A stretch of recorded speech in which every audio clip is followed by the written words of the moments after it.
இப்படி ஒரு அப்பன் செய்த சாதனையை மகன் முறியடிக்க வேண்டும் என்று நாங்கள் சொன்னால் இதை வாரிசு அரசியல்னு சொல்கிறோம். இருக்கு வருது, அதுக்கு நாங்கள் என்ன பண்ண முடியும்? ஆணா பிறந்தா ஆண்மை இருக்கணும், ஆண்மை இருந்தால் புள்ள பிறக்கும், புள்ள பிறந்தா அதான் வாரிசு. இல்லைன்னா ஆஸ்பத்திரிக்கு தான் போகணும், எங்ககிட்ட போய்ட்டு பிரயோஜனம் இல்லை. இப்போ 2026 தேர்தல் வரப்போகுது. பொங்கல் வந்துச்சாம்மா, பொங்கல் 3000 ரூபா கொடுத்தோமா, பொங்கல் கொண்டாடினீங்களா?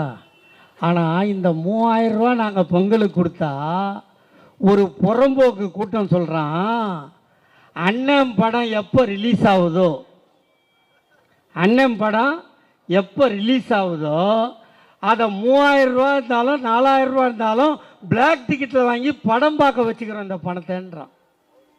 அது ஒரு கட்சி.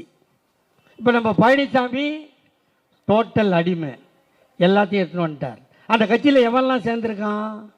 டிடிவி தினகரன் ஒருத்தர் சேர்ந்துருக்கார் இல்லையா? அவர் யார்? நம்ம பிச்சை சோறு துண்ணலாம்,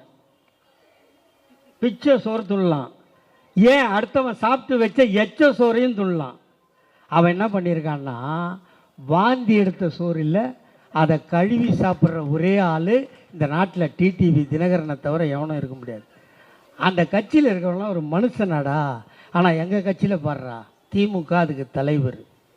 ஒரு அப்பனையும் ஒரு ஆயாவையும் இந்த நாட்டின் பயங்கரவாதத்திற்கு பலி கொடுத்த எங்கள் ராகுல் காந்தி எங்களோடு கூட இருக்கிறார். பாட்டாளியின் கூட்டாளியாக இருக்கின்ற கம்யூனிஸ்ட் தோழர்கள் இருக்கிறார்கள்.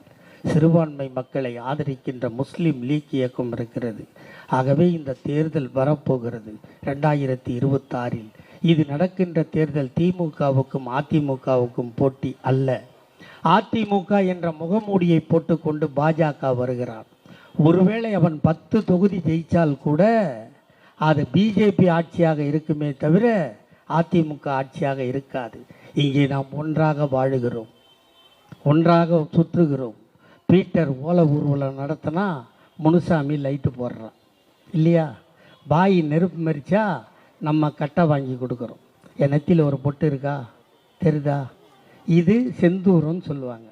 இது எப்படி என் நெஞ்சு திமுகவில் இருந்து என் நெத்தியில் வந்ததுன்னு சொன்னால் 91 ஜெயலலிதா ஆட்சிக்கு வந்துடுச்சு.